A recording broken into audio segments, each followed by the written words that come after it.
Hey, you in the audience, you want to add anything? Come into the square circle. Yeah, brother. Oh, it just became a triple threat match. Let me tell you.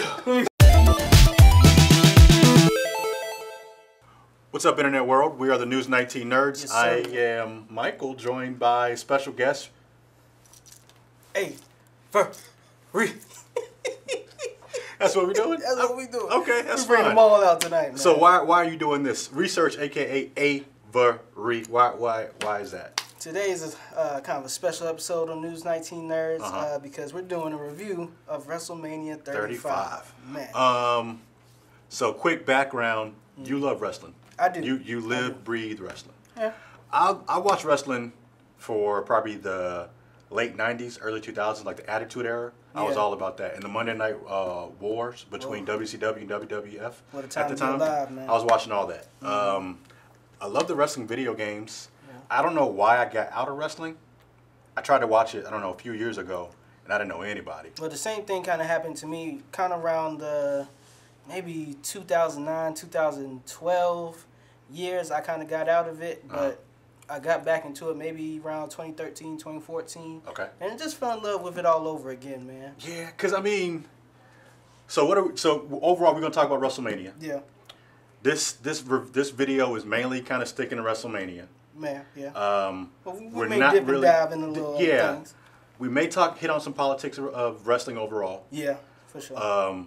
But I know I'm not well versed enough to speak on all the negatives and positives of wrestling. I definitely won't say I'm an expert, I'm a fan, but we do understand that this is a show that's being put on, and like with anything goes on, there's some shady stuff in the back. There's some shady stuff. Health insurance, that's all we're saying. Ooh. Let them get health insurance. Hey, shout out, friend of the show, John Oliver. Yeah, friend of the News 19 Nerds, John Oliver. He did a great special last week tonight with John Oliver about wrestling the night before, or was it the day after WrestleMania? I don't know.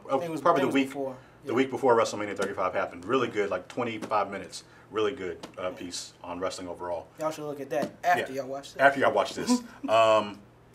So, out the gate, I'm going to say I enjoyed it. Well, actually, out the gate, I'm going to say WWE is a multi-billion-dollar company. They are very smart, and they got my money, at least so far, with the whole advertisement of you can watch WrestleMania for free by signing up for WWE Network for a month. Yeah, that's something bold, man. To get a pay-per-view like that for free at your own, easy to pull up on your phone, your laptop, iPad, whatever.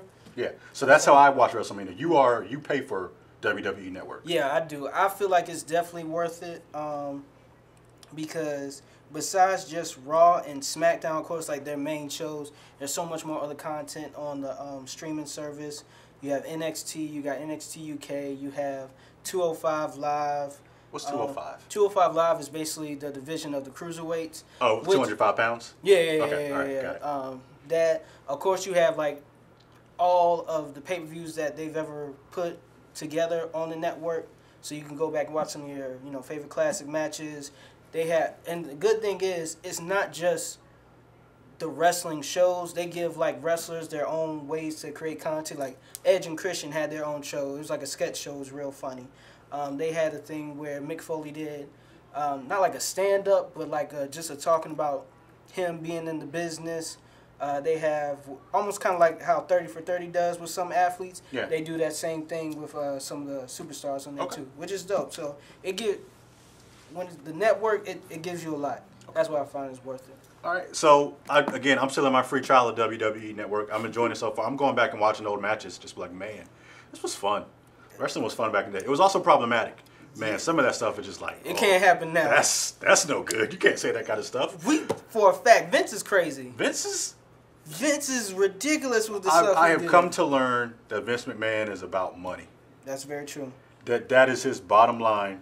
I don't, he may be Republican or whatever, political affiliation aside, that man is about money. Yeah. He doesn't care who he hurts, what race he might offend, what gender, nationality, he don't care. If he's about making money, he'll make money. He don't care. He's hitting all the spots, man. So, I mean, I guess in that way he can offend everybody equally, so that's cool. More power to him. It's working. Yeah. Like I said, multi-billion-dollar franchise. This has nothing to do with wrestling, but I have to acknowledge this for today. Rest in peace to Nipsey Hussle, man. Okay. Rest in peace, man. Hope we put this up soon so this makes. Yeah, I mean, either way, if it. I mean, it'll still be whatever. Yeah. Beautiful homegoing service. Okay. But back to this. WrestleMania 35 happened. It was last Sunday in New Jersey. In the MetLife Stadium. Yep, MetLife Stadium. Mm-hmm. Hulk Hogan called it MetLife Center. Did he? He did. He didn't care. He's like, I'll do whatever I want. I'm Hulk Hogan. He said, "I'm wearing this red and yellow, brother." Yeah, that's. He doesn't care. So it starts off. I'm not really worried about all the pre-kickoff matches. Mm-hmm. Let's start off with the first match. The first match. Brock Lesnar and Seth Rollins. It's been a long time since we've seen a world title open up a show, especially a WrestleMania show. For like the past maybe 3 or 4 years, the Universal title's always been like the last one to go. So with understanding that this is how they kicking stuff off, in my mind, I already thought like, okay, Seth's about to win the title. Oh, okay. Yeah, because if it wasn't for the women main event in WrestleMania this year, would this have been the last match, you think? It might have been. Okay. Either this or I don't know, because they built up Ronda so fast. It would have been a championship match for sure, but I'm thinking it either would have been the WWE Championship between Kofi and Daniel or the Raw Women's title, because Brock was basically like, okay, I'm dropping the belt. Let's go ahead and get this over with so I can leave. All right. So how much do you follow wrestling behind the scenes? I mean, I follow it here and there. Like I listen to what like some people may say. Like I've listened to different podcasts, like Stone Cold, JR, Booker T. Yeah. Because is it a behind the scenes things where like Brock is like, y'all want to step away from wrestling for a little bit so he relinquish the title, or do you know? Or and I don't think nobody knows for sure, but there was always this thought of Brock holds the title because he draws in the most people. Okay. And they draws in the most people, but isn't necessarily the most technically sound wrestler, correct? Not now. I feel back in the day, Brock was killing it. Like him and Kurt Angle put on like a 5-star match years ago. I think it was like an Iron Man match. But now people just say Brock just does the same moves over and over again. He just shows up when he wants to, because Brock only really shows up if he's just doing a quick promo on Raw, or if he just does his 3 or 4 minute match at the main event on a pay-per-view, which people just got tired of because it happened so many years. So you were happy with the outcome of the match? Yes. I felt like Seth has worked so hard and putting on great matches. He deserved that title. And he was a member of the Shield, right? Yeah. Him, Roman Reigns, and Dean Ambrose. Okay. Dean Ambrose, who just basically just had his last match. He's out of the business. That's what they say. Oh. People are still saying this is a shoot. He'll be back in like a year or so, but we don't know. Okay. Right? Okay. All right. So moving on. Next match we got was AJ Styles versus Randy Orton. The Phenom, right? Or no, the Apex Predator. Yeah, the Apex Predator, Randy Orton. Why are you laughing? Because Randy is just a funny character. When I think about Randy Orton, we got to think like some people have said Randy Orton's kind of gotten a little bit boring. I mean, the best thing he has is the RKO signature move, which is great all the time. But we got to understand how long Randy has been in this business. He won the World Heavyweight Championship at 24 years old. That's crazy. That's crazy. It's wild. And when he did that, this is going to really test your knowledge. Audience, I know you'll let us know. Was that before or after they had, like, the Raw belt and the SmackDown belt? That was way before. It was just the one belt? Back then, the World Heavyweight Championship was on, I'm trying to think, it was either on Raw and the WWE Championship was on SmackDown. Okay. To me, both were looked at as the same amount because they're both world titles. But, usually the World Heavyweight belt, the big gold belt, which is, to me, is still like the greatest design of a World Championship belt. That was always kind of like the main event thing. Quick side note, let us know what belts you think are the best belts. Yeah. I still love, and it was gimmicky, I like John Cena's spinning belt. Which one? The WWE one or the U.S. title? I think the WWE one. I like that one. I also liked, I like Stone Cold Smoking Skull belt. That was dope too. That was cool. I'm just going back thinking about those, but yeah. The old winged belt, the WWF belt, that's a beautiful belt too, man. That and a lot of people have given flack for how the belts look now because they're mostly leather. Yeah. I think they're still stylish though. Yeah. I have noticed that because like with the Universal belt, it's got the red all over it, whatever, Yeah. and all these have like the women's belts are the white and whatnot. Yeah, those women's belts look good too. All right. So what stood out for you in this match with AJ and Randy? This I'm trying to play back the match in my head because honestly, this could have been a really great feud, and the promos that led up to this.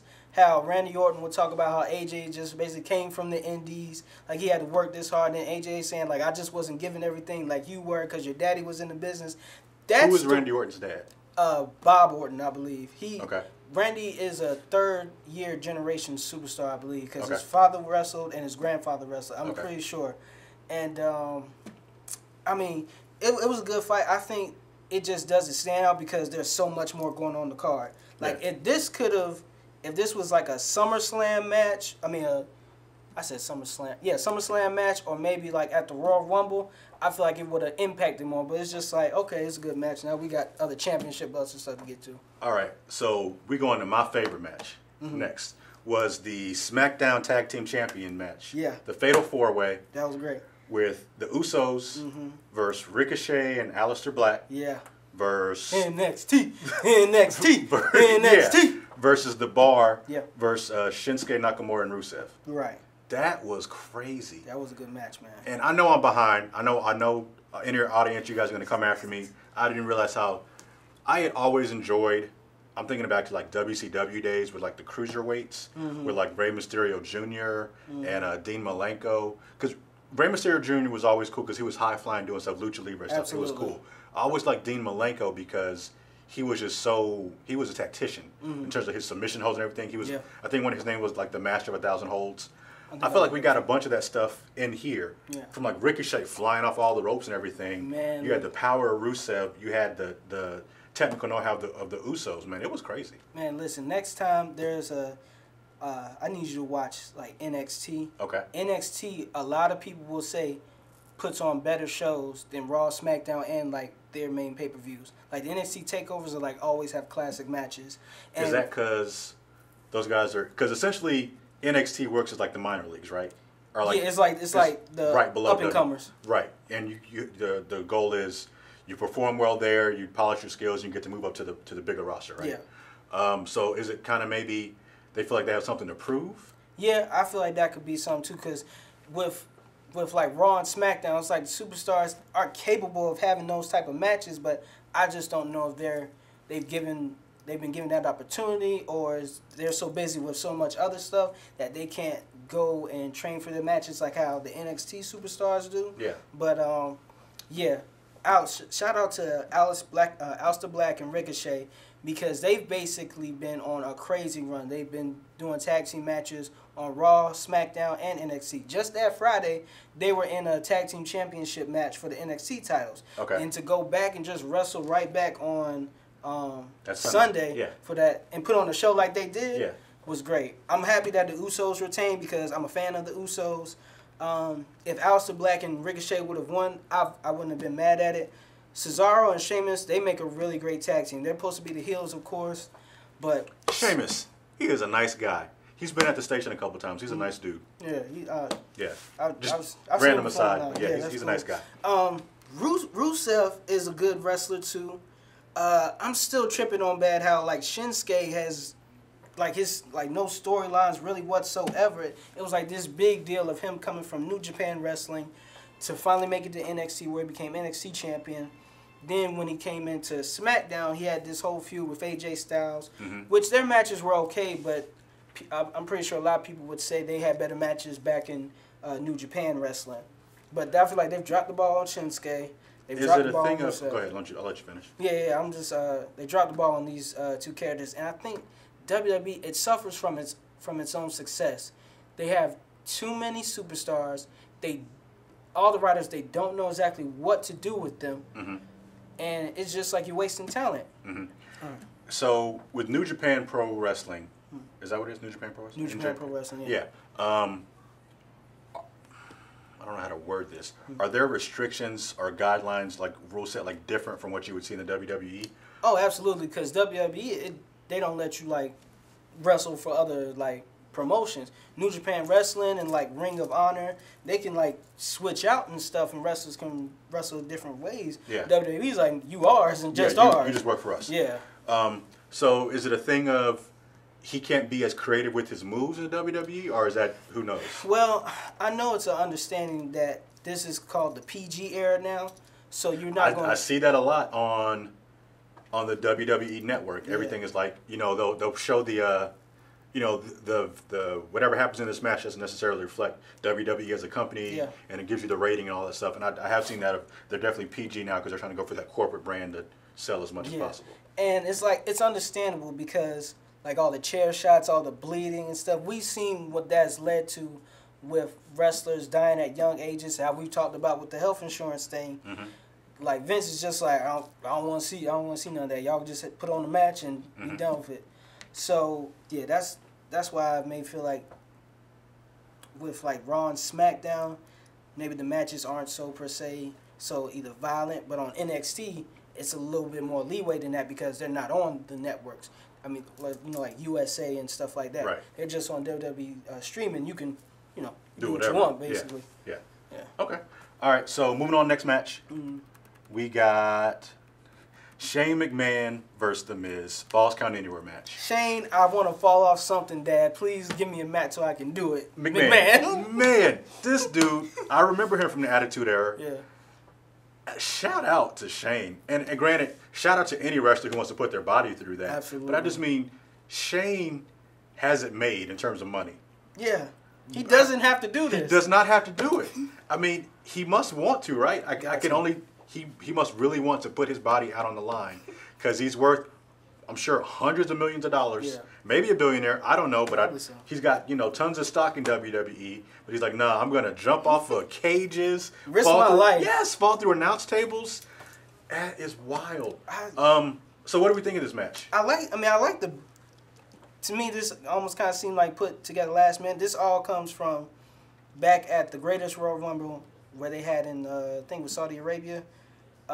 He wins the best ever in the world, which is still crazy to me because Shane, I mean, he's had wrestling matches, but he's not a real wrestler. Right.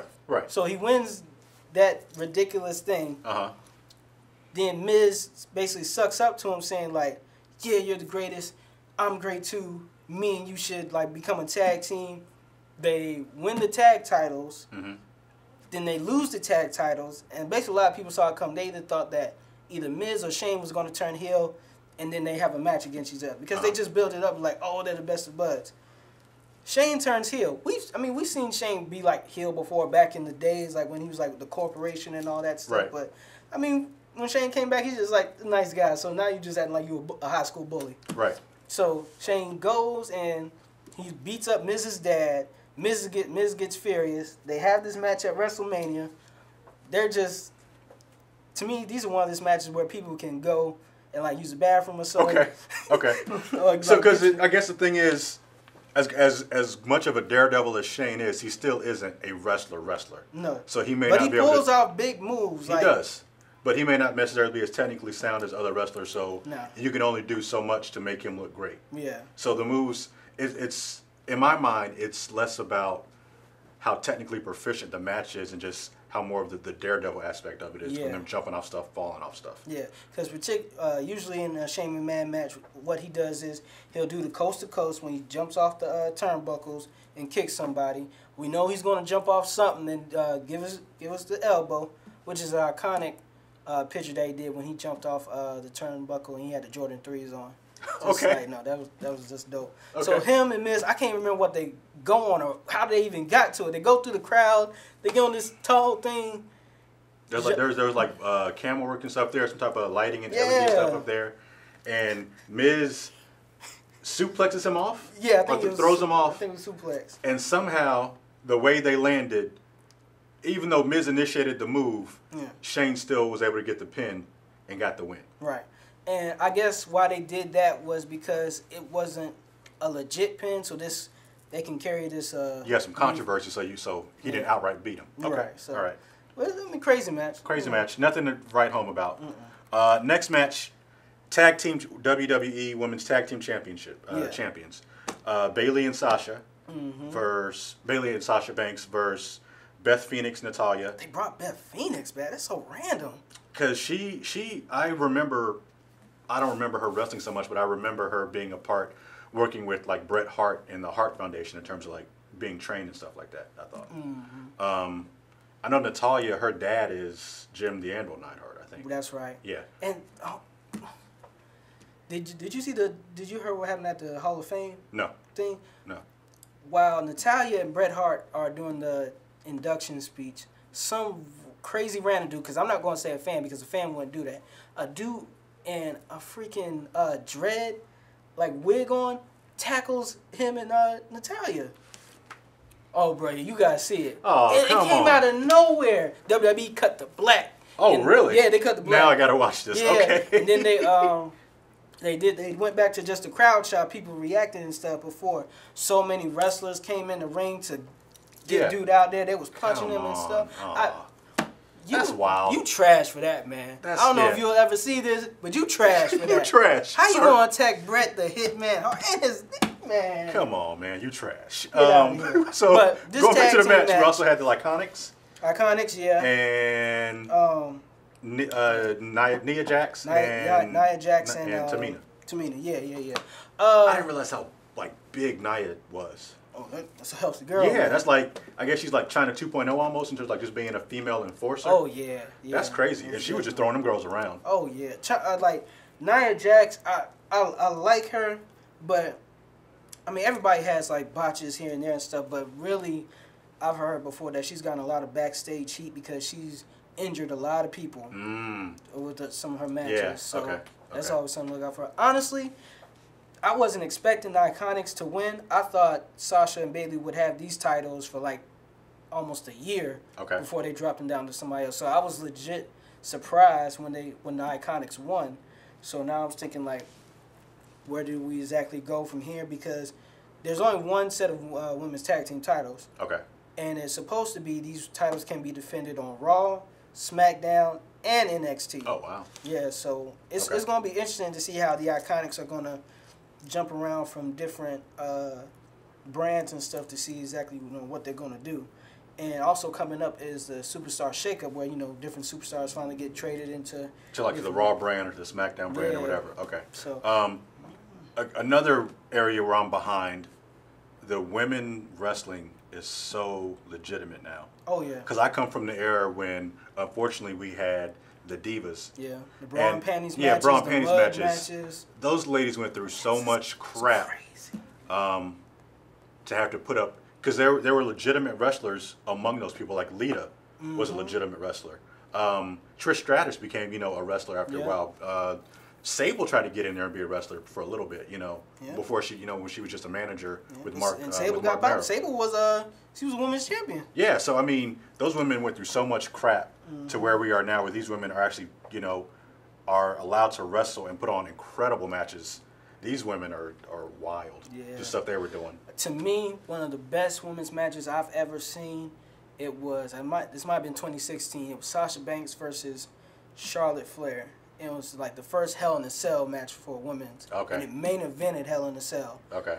That match was crazy. I was just like, oh, this is legit now. Like, I'll always give women credit, because you got to give everybody credit who steps into that ring, because it takes a lot of conditioning, it takes a lot of practice. But to put on the matches that these women are putting on now, it's just... All right, so all positives, essentially. Nothing, nothing real negative. Yeah. All right, moving on, next match.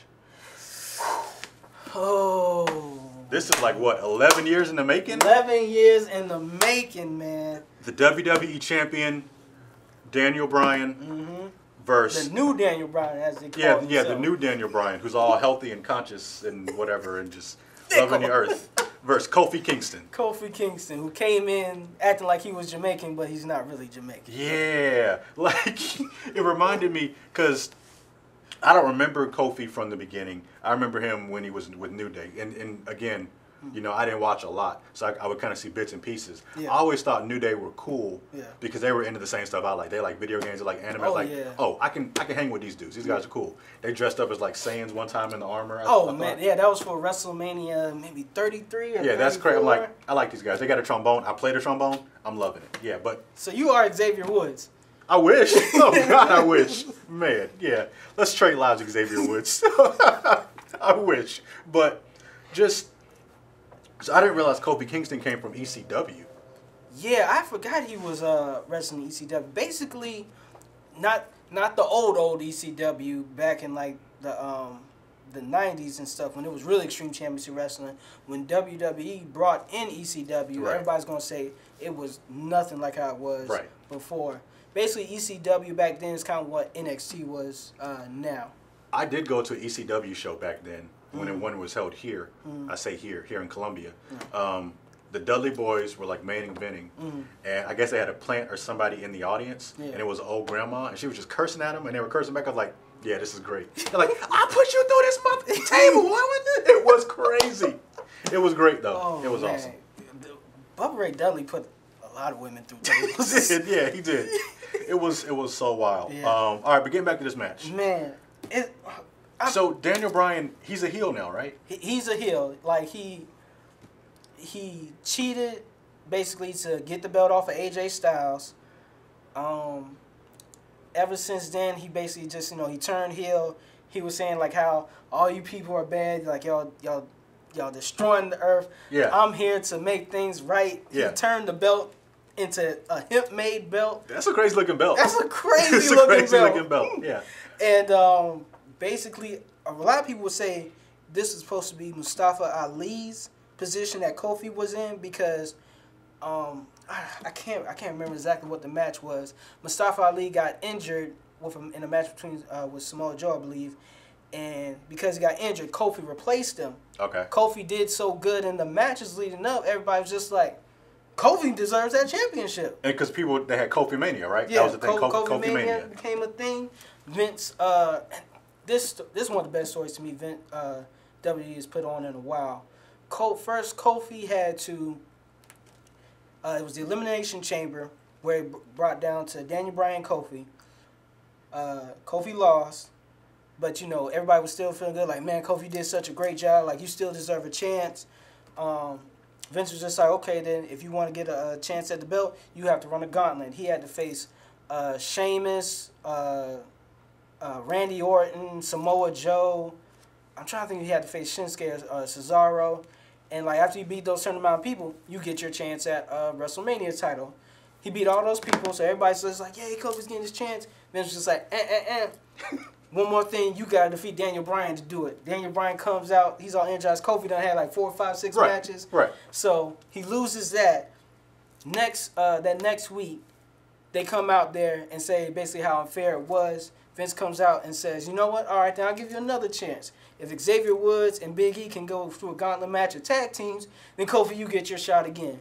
They beat all the tag teams, and just the different shots of all the wrestlers in the background rooting for Xavier and Big E fighting for Kofi. Yeah. We haven't had like a faction, to me, like seem so together and like work for like each other in a long time. Mm-hmm. And the fact that the New Day pulled it off like that, beautiful stuff, man. But this match right here, Kofi deserved this, man. They put on a great match. Daniel Bryan's a great technical or tactician, however you say it, wrestler. Mm-hmm. And honestly, you gotta give a shout out to Daniel Bryan for playing such a good heel too. Yeah, because he was the face for a while, right? Yeah, he was the face. Because he was one who does yes, okay, right. So okay. he did that. He kind of like turned that against him. Mm-hmm. People were booing with it, and he just played kind of like this crazy psychotic person. And then when Kofi landed the Trouble in Paradise, and we hit 1, 2, 3. Oh, that was great. His kids came up. Yeah, they had the belt. Like, man, this is really sweet. Yeah, then they brought back the other like the real like championship belt for Kofi. Already had his name plates in it, man. There were times where wrestling is pretty cool. Yeah, sometimes a lot of people will say too, sometimes WWE doesn't need to throw a curveball like a swerve out there. Sometimes the most predictable outcome is really the best outcome. And everybody wanted Kofi to win, and we were happy to see that. Yeah, okay. Yeah. All right. Moving on. Next match, we got... Are we even halfway through? I don't know, man. There ain't much to say about this match, honestly. No. United States Champion match, Samoa Joe versus Rey Mysterio. First of all, Rey Mysterio, We almost need a museum built to Rey Mysterio with all the outfits he had. Mysterio came out in a Mysterio outfit. Yeah. Oh, Yeah. that was fire. Yeah. The reason people were saying this match was so short was because Rey had an ankle injury. That he got from another match earlier. Yeah. So basically, with that being said, got in the match, and they want to prove Samoa Joe is still like this monster who could just like kill her in the ring. Mm-hmm. So he finished them all quick, and that was that. So okay. Nice and sweet. Yeah. It got a storyline across that Samoa Joe was still a monster. Yeah. All right, we got Roman Reigns and Drew McIntyre. This to me, this is one of these matches that were kind of rushed to. I mean, because of course they didn't know exactly when Roman Reigns was going to come back from. Because he's been cleared of leukemia, right? Yeah, he's in remission. He's in remission from leukemia. So I don't want to say the wrong, right. He's in remission. Yeah. So this was his first match back since being in remission. Yeah. And he had been gone for what, several months? Yeah. More than a year? I don't think it was more than a year. It might have been several months. Yeah. Because to me, it's like he came back kind of quick. I was just like, oh, he's back already. Yeah. Drew McIntyre is a great person. He's doing a great job as a heel. To him, face Roman. I know this probably ain't gonna be. This isn't the first time they face each other. This isn't gonna be the last. I can see more of a better match being built up. Like a lot of these single matches right here, they suffer from because, like we said, how long the card is. Mm-hmm. So it's just like they probably didn't have enough time to, get all what they could do. But maybe hit all the story beats they wanted in the match type of stuff. Yeah. Okay. But, Roman won, so that's a feel good moment. So can't be mad at it. I guess it kind of makes sense. You're not going to let the guy who just beat cancer lose, I don't think. Yeah. I don't know. Vince does what he wants, so maybe. Vince is but crazy. Because, like, you could beat cancer, but you can't be Drew McIntyre. That would be wild. Oh, my God. Whoa, that's... All right, moving on. We got Triple H. That dude has seen evolutions. Because I remember Triple H from the Attitude Era. Yeah. And even before that, he was still Hunter Hearst Helmsley, the Regal, whatever. Yeah. Triple H versus Batista. No holds barred match. This was, I missed. Hold on, before I'm gonna let the expert say, but I'm gonna say because I don't want to be influenced by what the expert has. Okay. What I felt like, it seemed kind of boring, and it just seemed like it definitely wasn't the best match that either person had put on before. No. It seemed like it was kind of there just to maybe another like a quick story beat, but it didn't seem like it was a great match between two people who can put on a great match. Now let the expert go. To me, it's just like, Batista ain't shooting Guardians of the Galaxy. Somebody might have called him. I'd be like, hey man, you ain't got nothing to do. Come have no holds barred with Triple H. Yeah. We want you to go and act like you beat up Ric Flair.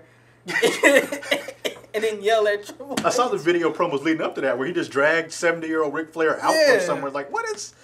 And I bet Ric Flair had the time of his life being dragged out too. I'm back in it, baby. Ric Flair, man. I'm back in it. That man is 70 and still loving life in wrestling.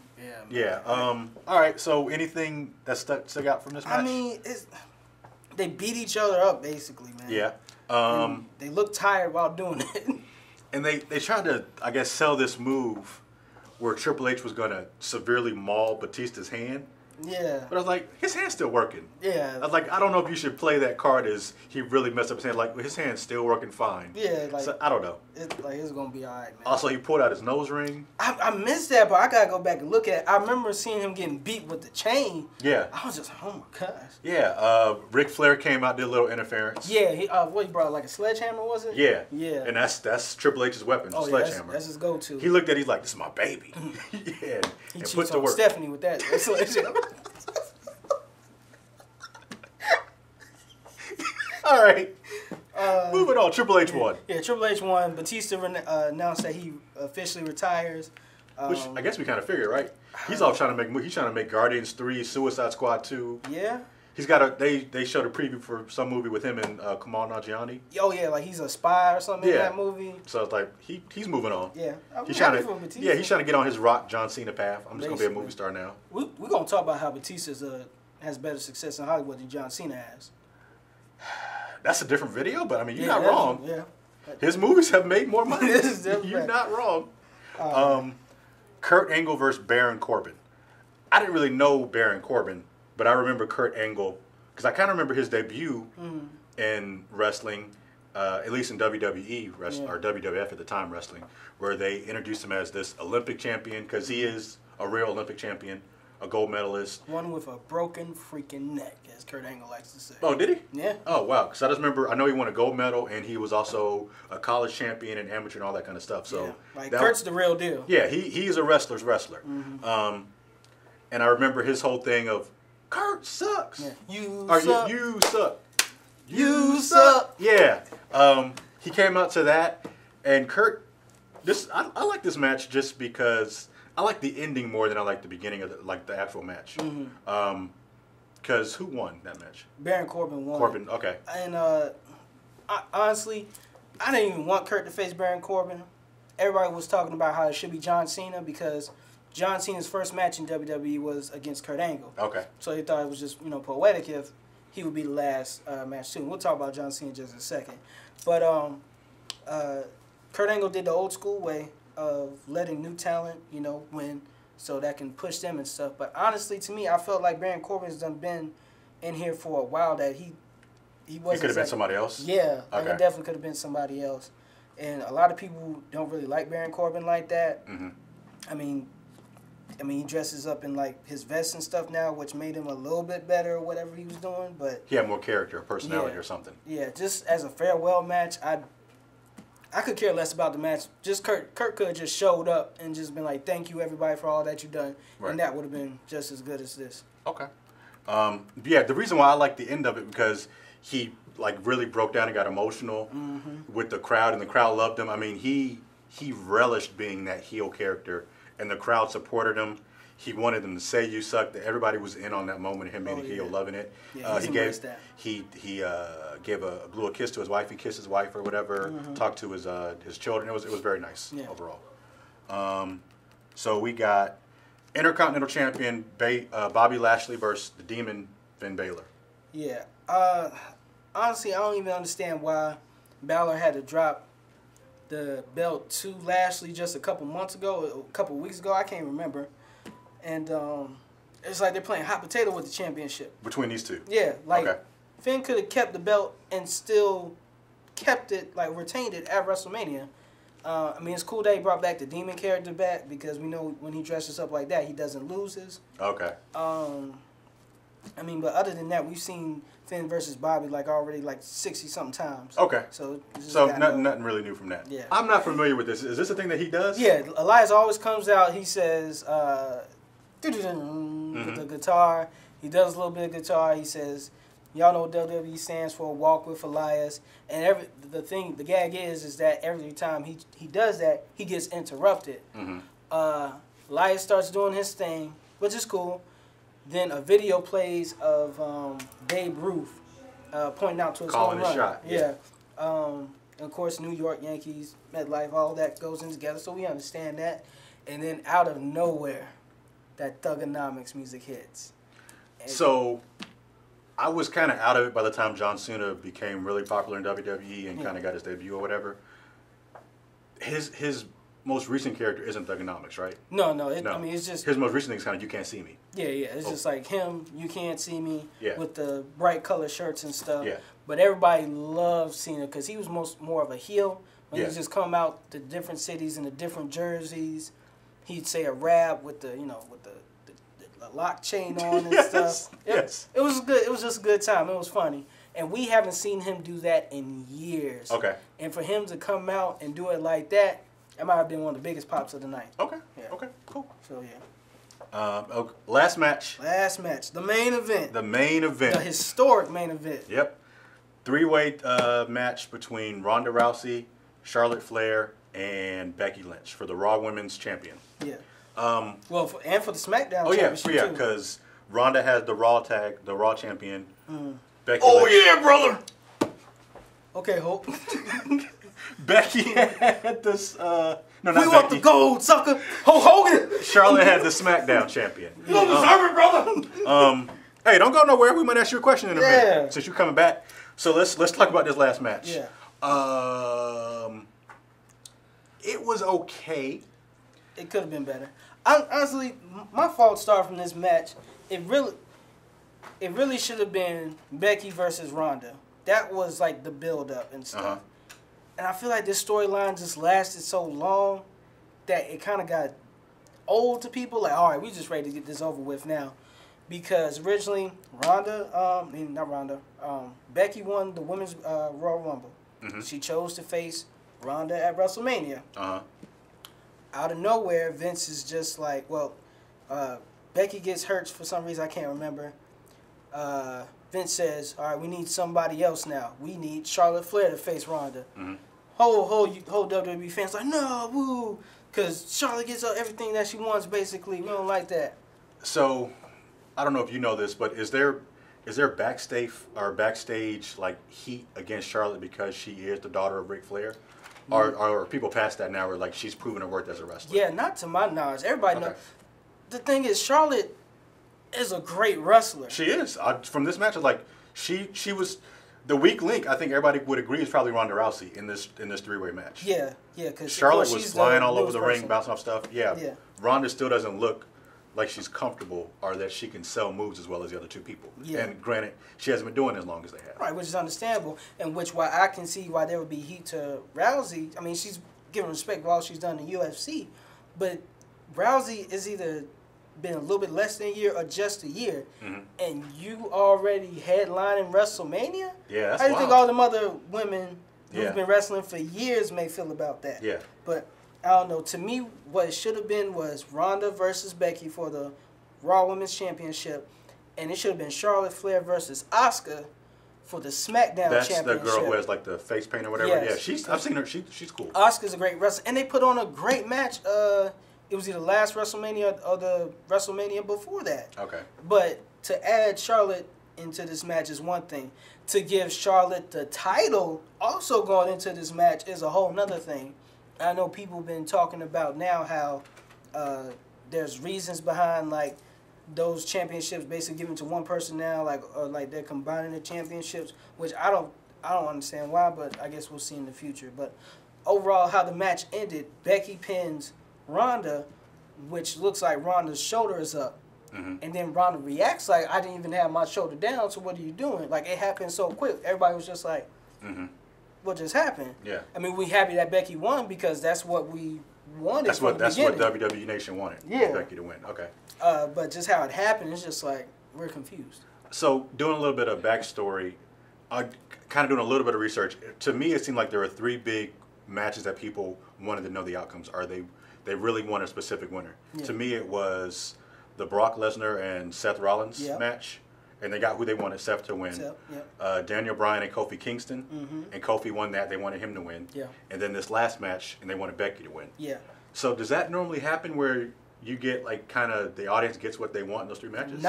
Not with that many times. Yeah. Usually you may get it once or twice in a WrestleMania, but to have all three like big title matches changes. Yeah. I can't remember the last time we saw that, especially since Brock's been back, because it's always Brock being like the main event with his title, not changing. AJ Styles held the title for I forgot how long, and AJ Styles was a great champ, but I mean like he kept the belt. Yeah.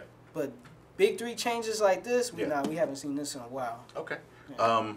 So WrestleMania as a whole, I enjoyed it as somebody who had faded from WrestleMania or faded from wrestling and came back. I enjoyed it. I thought it was fun. Hats off to these people. They put their bodies on the line. Absolutely. Get them health insurance. Again, watch John Oliver. Get them something. But they put on a great show. And in terms of positives, wrestling has definitely changed. Some people might say for the worse because they probably like that kind of less PC era, that raw attitude. But that stuff was problematic. Right. It was rough. And for those people who feel that way, WWE isn't the only wrestling promotion out there. You have Ring of Honor. You have New Japan Pro Wrestling. You got Impact Wrestling. There's other different promotions. If you want different stuff happening, just go watch everything. But the hold that WWE has on wrestling can't be denied, man. Monopoly. Hey, you in the audience, you want to add anything? Yes, Leroy Green. Come into the square circle. Yeah, brother. Oh, it just became a triple threat match. Let me tell you about wrestling. Yeah. This is me and Gene Okerfield. Yeah, this is you, me, Gene Okerlund. With the Macho Man, Leroy Green. Let me tell you, brother. I've been a wrestling fan for many years. Yeah. I've been there since the beginning. Yeah. When they used to cut their foreheads. I have no idea where I'm going with this. Okay, I was wondering where you're going with this story. No, I love wrestling. I have ever since me and my granddad used to watch it. I haven't gotten on board with the WWE service because I've been one of those people who've been like, if I go back in, I'm gonna go back hard. I've been watching. So granted, I haven't actually officially paid any money yet. I'm still on this free month trial. But the WWE Network has got me hooked. I'm watching it every day at work now. Their production value, when I first got into this business, my goal was either to work at ESPN or the WWE, which was the WWF at the time. Yeah. Because no one matches those production values when it comes to putting on live events. Yeah. I'm telling you, not the Oscars, not the. There is no one who puts on a live event. There is very rarely have I ever watched the WWE anything and seen a mistake in a live show. But as we all get out of stuff. I've gotten out of it. I've come back. I've gotten out of it. I'm with you that these guys and girls give their all, put their body on the line. It is not good when the NFL is doing better than you. So I say for the athletes who are basically entertaining us, we went to SC Comic-Con. I got to meet Arn Anderson. I got to meet Ricky Steamboat. We got to see Animal. And Sergeant Slaughter was there. Sergeant Slaughter was there. Yeah. I've got to interview Hacksaw Jim Duggan.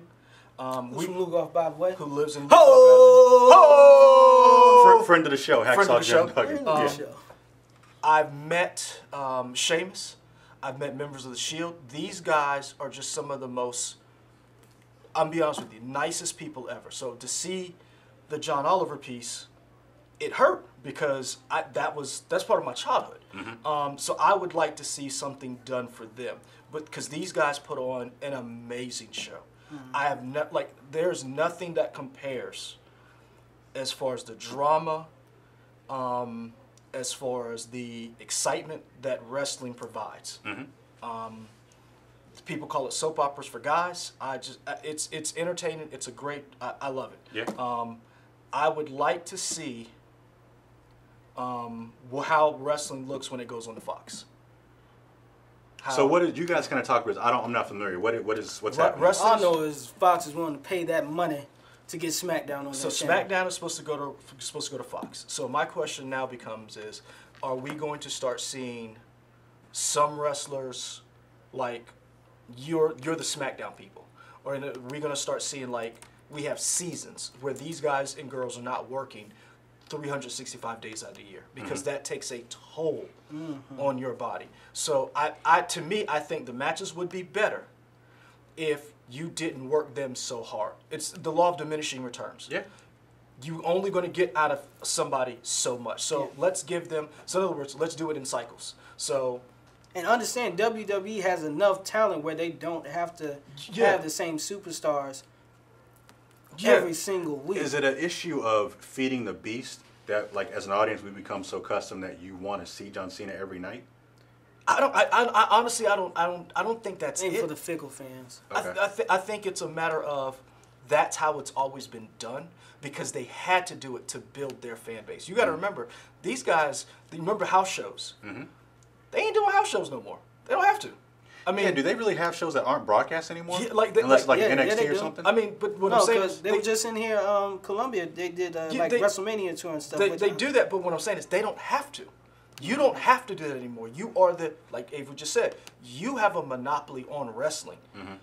You don't have to work your stars to death. You had to do that in the past because you were competing against the WCW. You were competing against all these other companies. You are the creme de la creme. So you can scale back and kind of like, because think about it like this. Football only has 16 games. Yeah. Four preseason, and then you have the playoffs. Yeah. They have an off season. WWE does not. The WWE does not have an off season. So I hope with this new Fox deal, your off season is getting injured, unfortunately. And then the sad part about it is if you get injured, they can cut you. Yeah. Because understand, WrestleMania happened on Sunday. Monday Night Raw is right back the next day. And many of those people are wrestling. The same, So think about it. Even when you perform football, Sunday night football. You don't have another game until Thursday. At the earliest. At the earliest. Yeah. And but you on the road. So I hope that with the piece from John Oliver, more fans being more aware of what these guys are going through, and with the fact that the WWE is the king. They have the deal with ESPN. They have shows. They have so much to offer. Scale back. Let these people heal up so they can continue to entertain us. That's all I want to say. Okay. When you give the bigger stars more time to heal up, maybe get more creative with their matches, that gives the opportunity to the other stars who might hadn't got as much time. Mm-hmm. They can showcase their stuff because they're going to be good. Because if they weren't good in WWE, probably wouldn't have signed them. Mm-hmm. Back to what you were saying about Ronda Rousey. I like Ronda when she was UFC. Don't hate me for saying this. It's not a hot take. When it comes to her as a wrestler, I'm not going to say she's trash, but she's not on the level of some of these other people. That's because she's new. And she's new. But the thing is, they keep putting her out there, and she sells the other stuff, but her technical wrestling is not good compared to other women. So imagine if you would have given her time to build that up and not just throwing her out there. All these different people, give them time to build that, get to be a good technical wrestler. I would like to see that, because then if you see that, you're going to have a better product. And if you have a better product, then let's be honest. Having a better product gave us The Rock. Having a better product gave us Stone Cold. Having a better product gave us Batista, gave us Goldberg. We can name 20 wrestlers who have gone on to do other things that I remember when The Rock did SNL and Triple H was there. And Big Show was You there. see what I'm saying? Like, we remember that. When you give these people, Ric Flair, when you give them time and they have that charisma, you cultivate a personality that's known across the world. Everybody knows the styling and profiling and come on, Ric Flair is a national treasure. Imagine if you were if you wasted that talent just dragging him. So I would like to see it scale back a little bit more, give these guys a little bit more time to heal up, so that when you put them out there, I get the best performance. That's all I got to say. All right, so that's the end of the News 19 Nerd Soapbox. Hope these wrestlers. WrestleMania was fun. You WWE Network, you got me so far. I'm still watching. Let us know what you think. Are you big wrestling fans? Did you watch WrestleMania? Do you have the app, or do you watch it? Because I think the only way you can watch WrestleMania is through pay-per-views. So pay-per-views. Also, like you said, what other wrestling places out there do you guys watch? Do you watch Ring of Honor? Impact Wrestling. Shout out to Kenny Omega. Hey, AEW is coming for WWE's head. I like Kenny Omega. He's a fun guy to watch. Let us know what you guys think. All right. Like, comment, and subscribe. And you can find us on YouTube, Instagram, Facebook, Twitter, and WOTX.com. And we out. We're out. We're out, brother. We're out, brother. If you smell what The Rock is cooking. I thought you were going to say nerds. Great job, guys.